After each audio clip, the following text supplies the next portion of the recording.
आजी लवकर बाहेर चल, तिकडे आई बाबा आणि आत्या खांडेकरांकडे जायला निघालेत. तिकडे ते काहीतरी उलटसुलट करतील अगं. ताईचं लग्न मोडायचा प्रयत्न करतील. आजी मला कळतंय की तुला हे सगळं ऐकून खूप मोठा धक्का बसलाय, पण मला सांग, तारणी ताईला तुझ्याहून जास्त कोण ओळखतं अगं? मान्य आहे की तिने आपल्याला काहीही सांगितलं नाही, परस्पर लग्न केलं, पण तिची तशी काहीतरी अडचण असेल ना. तिला असं वाटलं असेल जर तिने खरं सांगितलं तर आई आणि आत्या हे लग्न होऊच देणार नाही, म्हणून लपवलं असेल अगं तिने. पद्मिनी, तुझी अस्वस्थता मी समजू शकतो ग, पण तू तू जरा शांत हो ना जरा. अशी कशी शांत राहू? अहो कोणी येतो आणि तुमचा मुलगा म्हणवतो स्वतःला, आणि तुम्ही सुद्धा मी त्याला तुमचा मुलगा म्हणून स्वीकारावं अशी अपेक्षा माझ्याकडून कशी करू शकता? अगं पण सत्य हेच आहे की तो माझाच मुलगा आहे आणि आपल्याला सगळ्यांनाच त्याला स्वीकारावं लागेल. मी ही सगळी परिस्थिती तुला लग्नाच्या आधी सांगितलेली होती. तुझ्यापासून काही लपवलेलं नाही आहे मी. हो ना? मग हा मुलगा इथे कसा आला? त्याबद्दल मला खरंच काही माहिती नाही ग पद्मिनी. माहिती असतं तर मी केदारला असं अनाथ मुलाचं आयुष्य कशाला दिलं असतं? तेच तर म्हणते कधीपासून. अहो तुम्हालाच माहित नाही तुमचा मुलगा आहे, मग हा केदार तुमचा मुलगा आहे हे कशावरून? अहो तो खोटं बोलतोय, आणि ती तारिणी सुद्धा. त्यांना ना या घरात घुसायचंय काहीही निमित्त करून. अरे पण असं का करतील ते मला सांग. पैशांसाठी, पैशांसाठी. आजी, तिने हे लग्न तिच्या इच्छेने केलंय. अरे तुला सुद्धा केदार आवडतो ना, ऍटलीस्ट त्याच्यासाठी चल थांबव त्यांना आजी, प्लीज. एक लक्षात ठेवा, या खांडेकरांच्या संपत्तीचा एकुलता एक वारस माझा युवराजच आहे. तो केदार तुमचा कोणीही नाहीये. असं इतक्या खात्रीपूर्वक कसं काय सांगू शकतेस तू?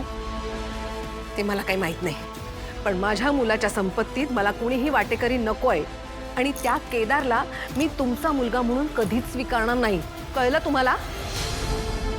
आजी, तुझं तारिणी ताईवर खूप प्रेम आहे ना?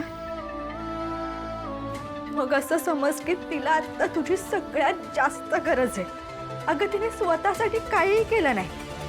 आई आणि आत्याने तिला एवढा त्रास दिला, मुकाट्याने सहन करत राहिली.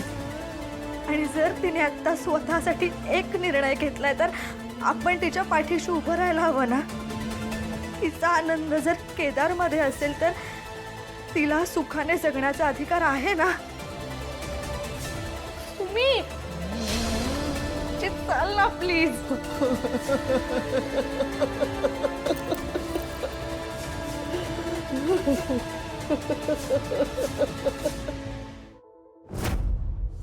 तारिणी, केदार, तारिणी, केदार, बाहेर या लगेच. अहो अहो तुम्ही कुठे चाललात? अगं ते बाहेर केदारला. अजिबात बाहेर जायचं नाही. खबरदार बाहेर गेलात तर. आधीच त्या केदारला घरात घेऊन चूक केलेत, त्याच्याबरोबर ती तारिणी. त्या तारिणीमुळे इतकी विघ्न आली लग्नात. आता तर काय घरातच ठाण मांडून बसलीये. अजून कुठलं वादळ येणार आहे ना देवच जाणे. अजिबात बाहेर जायचं नाही, नाहीतर माझ्यासारखी वाईट मीच असेन.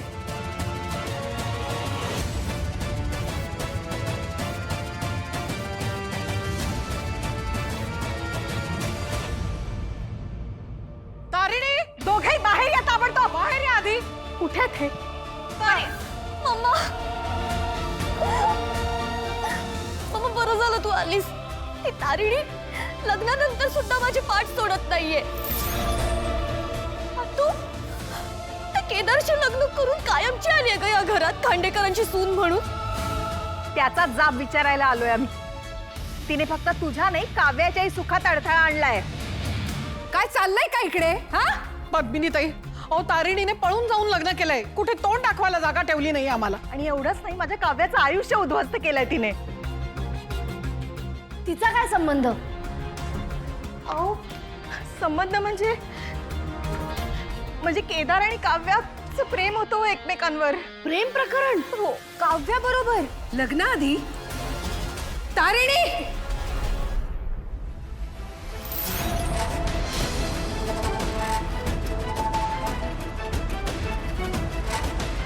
काय काय तारिणी, लाज नाही वाटली तुला असं वागताना? मिलिंदाने त्याच्या गुंडांसमोर हात जोडताना जेवढी लाज मला वाटली नव्हती ना, त्याच्यापेक्षा जास्त लाज आज मला वाटते. माझं चुकलंच. तुझ्या आधी मी तुझ्या धाकट्या बहिणीचं लग्न लावून दिलं, त्याचं तुला वाईट वाटलं, पण ते तू दाखवलं नाहीस का?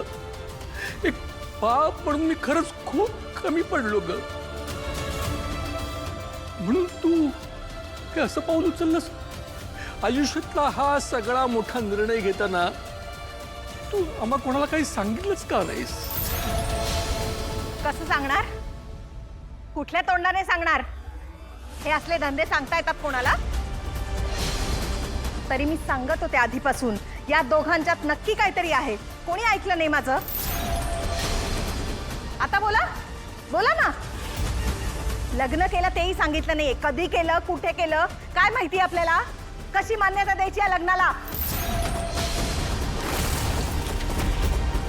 आता का दातखिळी बसलीये तुझी?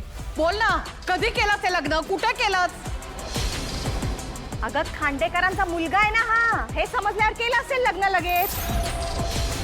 आयती संधी चालून आली ना. नाहीतर एवढं श्रीमंत सासर थोडीच मिळणार होतं हिला. झाला महिना झाला त्यांच्या लग्नाला. आम्ही पाहिलं ना त्यांचं मॅरेज सर्टिफिकेट. काय ग, लाज नाही वाटली तुला? हा, निशीच्या सुखावरच उठली होतीस ना तू. निशीचं सुख बघवलं नाही तुला.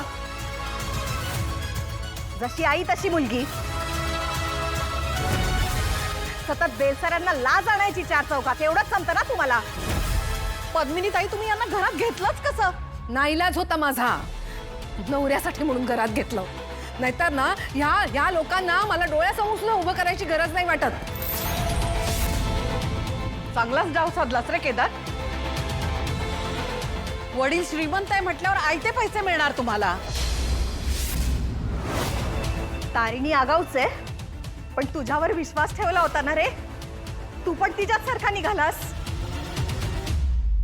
काव्याला स्वतःच्या प्रेमाच्या जाळ्यात अडकवून घेतलंस आणि सरळ लग्न करून मोकळा झालास तारिणीशी. फसवलंयस तू माझ्या मुलीला. माझं काव्यावर प्रेम नव्हतंच कधी.